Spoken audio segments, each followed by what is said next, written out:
Hello बच्चों, स्वागत है आपका हमारे यूट्यूब चैनल ओम लर्निंग क्लासेस में। तो आज की वीडियो में हम लोग सॉल्व करेंगे डॉक्टर एस एम शुक्ला का चैप्टर फर्स्ट, जो कि है गैर व्यापारिक संस्थाओं के लेखे का क्वेश्चन नंबर 25।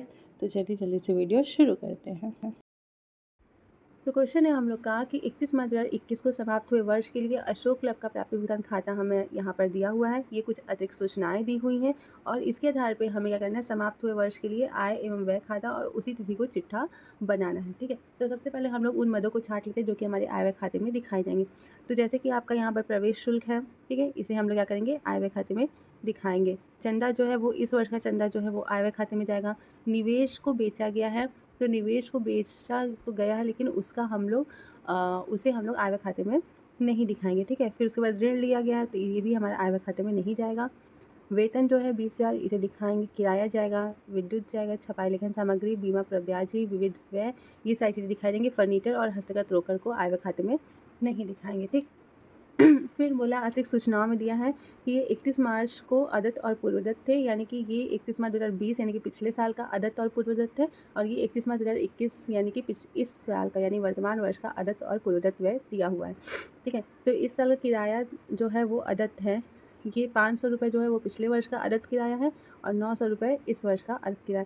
देखिए, आपको एक सिंपल सा कॉन्सेप्ट आप याद रखिए, जो पिछले साल का अदत्त होता है उसे हम लोग माइनस करते हैं और पिछले साल का पूर्वदत्त होता है उसे हम लोग यहाँ पर ऐड करते हैं। सिंपल सा कॉन्सेप्ट रखिए, अगर पिछले साल का कोई भी मदे जो है वो अदत्त है तो उन मदों को यहाँ पर माइनस किया जाएगा, और पिछले साल से संबंधित कोई भी मदे अगर पूर्वदत्त है तो उन्हें यहाँ पर ऐड किया जाता है। ठीक है, और बाकी वर्तमान वर्ष का तो आपको पता है ही कि वर्तमान वर्ष का कोई भी मद अगर अदत्त है तो उसे हम लोग ऐड करते हैं और अगर पूर्वदत्त है तो उसे माइनस करते हैं। ठीक, जस्ट अपोजिट चलता है यहाँ पर। तो किराया जो है ये पिछले वर्ष का 500 है, तो इसे क्या करेंगे, माइनस करेंगे और इसे क्या करेंगे, प्लस करेंगे। किस में करेंगे, किराया में, तो यहाँ पर डॉट लगा लेते हैं। विद्युत जो है वो पिछले साल का 2000 अदत्त है और इस साल का 1000, तो पिछले साल का 2000 माइनस होगा, इस साल का 1000 ऐड करेंगे। किस में करेंगे, विद्युत में करेंगे। चंदा जो है वो पिछले साल का 1000 बाकी है और इस साल का 1500, तो पिछले साल का 1000 माइनस होगा, इस साल का 1500 ऐड होगा। किस में होगा, चंदा में। पूर्वदत्त बीमा जो है ये देखिए पूर्वदत्त है। ठीक है, तो पूर्वदत्त जो है वो पिछले साल का यहाँ पर क्या होगा, ऐड होगा, और इस साल का क्या होगा, माइनस किया जाएगा। ठीक है, इस हिसाब से ये चीज़ें हैं फिलहाल। फिर उसके बाद है बेचे गए निवेश की लागत 20,000 थी। यहाँ पर बेचे गए निवेश की लागत 20,000 दी हुई है, जबकि यहाँ पर निवेश को जो है वो कितने में बेचा गया, 30,000 में। तो डिफरेंस कितने का आया, 10,000, यानी कि 10,000 प्रॉफिट पे बेचा गया। तो जो 10,000 का प्रॉफिट है उसे हम लोग यहाँ पर अपने आय व्यय खाते में दिखाएंगे। ठीक है, निवेश को बेचने पे जो प्रॉफिट है उस प्रॉफिट को दिखाएंगे। तो यहाँ पर हम लोग डॉट लगा लेते हैं कि इसका प्रॉफिट हमें 10,000 का दिखाना है। ठीक, फिर बोला है कि ऋण जो है वो 1/10/2020 यानी कि 1 अक्टूबर 2020 को लिया गया था और उस पर 10% जो है वो वार्षिक ब्याज दे है। यानी कि जो ऋण है, ये जो ऋण लिया गया है वो कब लिया गया है, 1 अक्टूबर को लिया गया और इस पर जो है वो 10% का ब्याज हमें देना है। तो यहाँ पर ब्याज का हम लोग को कैलकुलेशन करना होगा, तो इसके लिए इसका जो ब्याज है, इस ऋण पे जो ब्याज हम लोग देंगे उसकी एंट्री हम लोग आय व्यय खाते में करेंगे। कहाँ पे करेंगे, एक्सपेंडिचर साइड में। क्यों, क्योंकि इस पर ब्याज हम लोग क्या करेंगे, देंगे। सॉरी, ये थर्ड वाला छूट गया था, समझ रहे हैं कि 31 मार्च 2020 को फर्नीचर का जो मूल्य था वो था 10,000 रुपये और इस पर 10% का हराज भी लगेगा। यानी कि पिछले साल का हमारे पास कोई फर्नीचर है जिसकी वैल्यू कितनी है, 10,000, और उस पर हमें डेप्रिसिएशन लगाना है। और हमारे पास इस टाइम भी हमने फर्नीचर खरीदा 8,000 का, तो टोटल जो हमारा फर्नीचर का मूल्य है उस पर हमें हराज 10% की दर से लगाना है। तो यहाँ पर भी हमने डॉट लगा लिया। ठीक है, तो इन सारी चीज़ों को हमें क्या करना है, अपने आय व्यय खाते में दिखाना है। तो आइए हम लोग क्वेश्चन को सॉल्व करके देख लेते हैं। तो देखिए कि हम लोग का इनकम एक्सपेंडिचर अकाउंट का फॉर्मेट हो गया। बात करते हैं एक्सपेंडिचर साइड की। तो सबसे पहले हमने यहाँ पे दिखाया 2 इंटरेस्ट ऑन लोन, जो कि 500 रुपये। तो ये कैसे आया है, तो देखिए हमारे पास टोटल जो है 10,000 का लोन हमने लिया था। कब लिया था, 1 अक्टूबर को लिया था। उस पर 10% की दर से हमें ब्याज देना। ठीक है, तो 10,000 का 10% हमें ब्याज देना है। कितने महीने का देंगे, तो हमने 1 अक्टूबर को लिया था, तो 1 अक्टूबर से हम लोग 31 मार्च तक का ब्याज देंगे। तो देखिए अक्टूबर का पूरा महीना, नवंबर, दिसंबर, जनवरी, फरवरी और मार्च, टोटल 6 महीने का हमारा ब्याज होता है। तो 10,000 का 10% 6 महीने का निकालेंगे तो कितना आएगा, 500 रुपये हमारे ब्याज का आएगा। तो उसे ही हमने यहाँ पे 2 इंटरेस्ट ऑन लोन करके दिखाया है। ठीक, उसके बाद सैलरी है वो 20,000 दिखाएंगे। रेंट का हमने आपको पहले ही समझा दिया, टोटल रेंट हमारा 7,500 है। पिछले साल का आउटस्टैंडिंग माइनस करेंगे और इस साल का आउटस्टैंडिंग प्लस करेंगे, तो टोटल हमारा रेंट की वैल्यू हो जाएगी 7,900। विद्युत की बात करेंगे तो विद्युत में भी सेम है कि इस साल का आउटस्टैंडिंग ऐड करेंगे और पिछले साल का आउटस्टैंडिंग माइनस करेंगे, तो वैल्यू हो जाएगी टोटल विद्युत की 500 रुपये। स्टेशनरी को वैसे ही दिखा देंगे। इंश्योरेंस की बात करेंगे तो इंश्योरेंस 520 रुपये था। पिछले वर्ष का जो प्रीपेड है उसे हम लोग ऐड करेंगे और इस वर्ष का जो प्रीपेड है उसे माइनस करेंगे, तो टोटल वैल्यू हो जाएगी 620 रुपये इंश्योरेंस की। फिर सन्ड्री एक्सपेंसेस को ऐसे ही दिखा देंगे। और डेप्रिसिएशन ऑन फर्नीचर जो है वो 1800 हमारा कैसे आएगा, तो उसके लिए हमारे पास पहले से 10,000 का फर्नीचर था, ठीक है, जो कि हमारे समायोजन में दिया है, और 8,000 रुपये का फर्नीचर हमने प्राप्ति भुगतान खाते में खरीदा है। तो टोटल हमारी फर्नीचर हो गया 18,000 की। 18,000 का 10% हम लोग हरास लगाएंगे तो हो गया कितना, 1800 रुपये हरास की वैल्यू हो जाएगी, ठीक है। तो इस आधार पे ये हमारा एक्सपेंडिचर साइड हो गया। इसके बाद आएंगे इनकम साइड में, तो एंट्रेंस फीस 8,000 रुपये। सब्सक्रिप्शन की बात करें तो सब्सक्रिप्शन यहाँ पर हमने टोटल सब्सक्रिप्शन नहीं दिखाया, सिर्फ और सिर्फ वर्तमान वर्ष का जो 2020-21 का चंदा दिया है प्राप्ति भुगतान खाते में 14,000, हमने सिर्फ और सिर्फ उसे दिखाया है।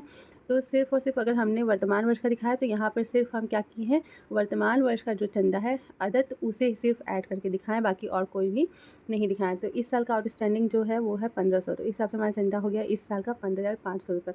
यहाँ पे आप ये ध्यान दीजिएगा कि सब्सक्रिप्शन अगर हम टोटल वैल्यू सब्सक्रिप्शन की दिखाते जो कि थी 16,000 रुपये, तब हम यहाँ पे क्या करते कि पिछले साल का माइनस करके और इस साल का ऐड करते, ठीक है। लेकिन हम यहाँ पे सिर्फ और सिर्फ इस साल का सब्सक्रिप्शन 14,000 दिखा रहे हैं, इसलिए इसमें से हमें पिछले साल का माइनस नहीं करना पड़ेगा, सिर्फ और सिर्फ इसमें हम क्या करेंगे, इस साल का ऐड करेंगे। आप दोनों ही तरीके से सब्सक्रिप्शन की वैल्यू दिखा सकते हैं, ठीक है। उसके बाद है जो इन्वेस्टमेंट को बेचने पे हमें 10,000 का प्रॉफिट हुआ था, वो प्रॉफिट दिखाएंगे।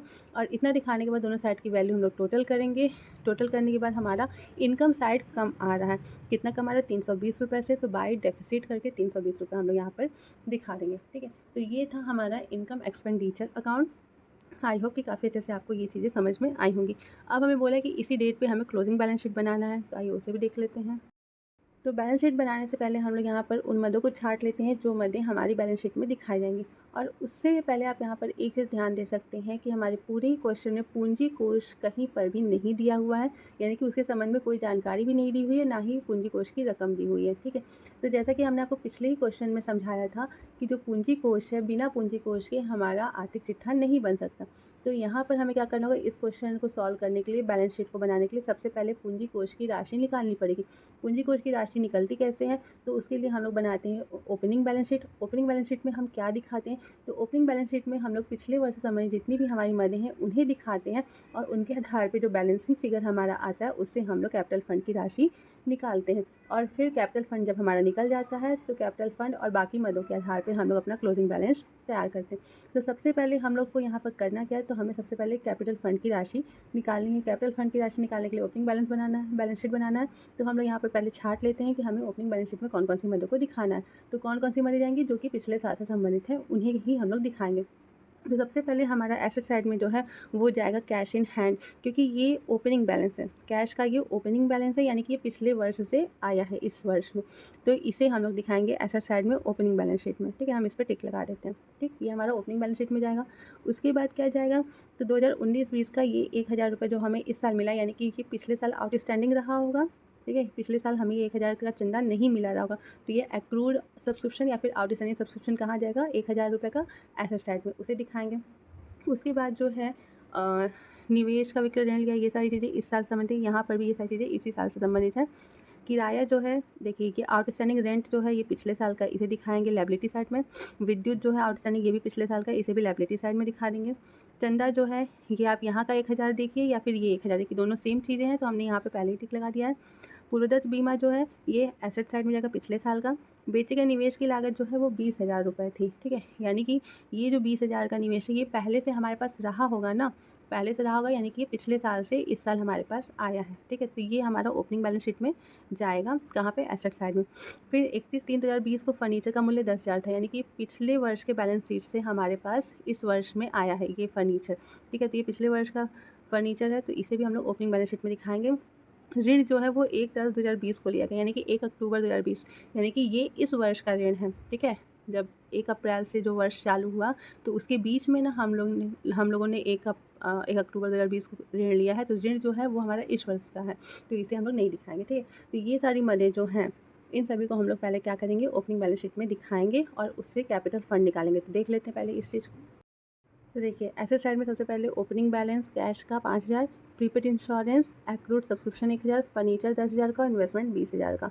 लायबिलिटी साइड में रेंट जो है और इलेक्ट्रिसिटी जो है आउटस्टैंडिंग उन्हें दिखा दिया। इन सभी को दिखाने के बाद टोटल करेंगे एसेट का तो आ रहा है 36,300, जबकि हमारा लायबिलिटी साइड का सिर्फ और सिर्फ 2,500 आ रहा है। तो 36,300 में से 2,500 माइनस करेंगे, डिफरेंस कितने का आएगा 33,800 का। तो ये जो डिफरेंस है यही हमारा क्या है कैपिटल फंड है। और क्योंकि हमने यहाँ पे कैपिटल फंड बैलेंस करके निकाला है तो यहाँ पर हमने मेंशन हम लोग करेंगे कि ये बैलेंसिंग फिगर से 33,800 रुपये कैपिटल फंड का आया है। ठीक है, तो इस तरीके से हम लोग क्या करते हैं कैपिटल फंड निकालते हैं। अब हमें कैपिटल फंड की राशि पता चल गई है, तो अब इसके आधार पे हम लोग क्या बनाएंगे अपना क्लोजिंग बैलेंस शीट बनाएंगे। तो आइए उसे भी देख लेते हैं। तो बैलेंस शीट बनाने से पहले हम लोग ये देख लेते हैं कौन कौन सी मदों को हम लोग को अपने क्लोजिंग बैलेंस शीट में दिखाएंगे। तो सबसे पहले एसेट साइड की अगर बात करें तो क्लोजिंग बैलेंस शीट में कैश का क्लोजिंग बैलेंस जाता है, यानी कि ये 28,900 रुपये जो है वो आपका जाएगा। ठीक है, कैश के तौर पे। उसके बाद फर्नीचर ख़रीदा गया था, फर्नीचर को हम लोग दिखाएंगे। और इधर और कुछ है नहीं।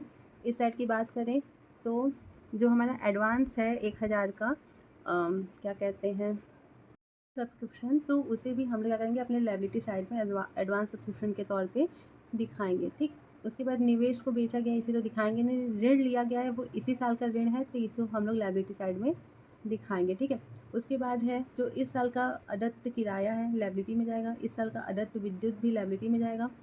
और उसके बाद जो इस साल का एक्रूड सब्सक्रिप्शन है ये हमारा एसेट साइड में दिखाया जाएगा। पूर्वदत्त बीमा जो है ये भी एसेट साइड में दिखाया जाएगा। निवेश बेचा गया तो उसे तो हम लोग दिखाएंगे नहीं। फर्नीचर जो है ये 10,000 और प्लस इधर ये फर्नीचर जो 8,000, टोटल दोनों फर्नीचर हम लोग दिखाएंगे। और यानी कि टोटल 18,000 का फर्नीचर दिखाएंगे। 18,000 में से डेप्रिसिएशन जो है वो माइनस करके तब एसेट में दिखाया जाएगा। ठीक, तो इसे भी हम यहाँ पे फर्नीचर पे टिक लगाए हैं, तो इसे भी हम लोग क्या करेंगे फर्नीचर में दिखाएंगे। ऋण जो है वो हमने आपको पहले ही बता दिया कि इस ऋण को हम लोग दिखाएंगे, साथ में इस पर जो ब्याज हम लोग देंगे उस ब्याज को भी, यानी कि जो 500 का ब्याज हम लोग दे रहे हैं उस ब्याज को भी यहाँ पर ऋण में दिखाया जाएगा। ठीक है, तो ये सारी मदें जो है हमारी क्लोजिंग बैलेंस शीट में जाएंगी। तो आइए उसे हम लोग देख लेते हैं। तो देखिए बैलेंस शीट जो हमारा इस क्लोजिंग बैलेंस शीट इसमें लायबिलिटी साइड में सबसे पहले कैपिटल फंड दिखाएंगे 33,800 का। उसमें से जो डेफिसिट आया था हमारा इनकम एक्सपेंडिचर अकाउंट में 320 का, उसे माइनस करेंगे तो टोटल कैपिटल फंड जाएगा 33,480 का। लोन था 10,000 का, उस पर जो इंटरेस्ट 500 रुपये हमें देना था, टोटल हो गया 10,500 रुपये दिखाएंगे। इस साल का आउटस्टैंडिंग रेंट और आउटस्टैंडिंग इलेक्ट्रिसिटी इस साल का जो है उसे दिखाएंगे। एडवांस सब्सक्रिप्शन जो है अगले साल संबंधित उसका 1,000 दिखाएंगे। ये हो गया हमारी लायबिलिटी साइड। एसेट में जो क्लोजिंग बैलेंस है कैश इन हैंड का 28,980 उसे दिखाया जाएगा। फर्नीचर की वैल्यू 10,000 हमारे पास फर्नीचर का पहले से था और 8,000 का फर्नीचर हमने खरीदा, टोटल वैल्यू के 18,000, जिसमें से कि 10% का डेप्रिसिएशन 1,800 रुपये माइनस करके पूरा फर्नीचर की वैल्यू 16,200 रुपये दिखाएंगे। एक्रूड सब्सक्रिप्शन इस साल का जो है वो है 1,500 रुपये और इस साल का प्रीपेड इंश्योरेंस जो है वो है 200 रुपये। ये सारी मदों को हम लोग दिखाएंगे। लास्ट में हम लोग क्या करेंगे टोटल करेंगे। टोटल करने के बाद हमारे दोनों साइड का बैलेंस जो है वो इक्वल आ रहा है 46,880 रुपये।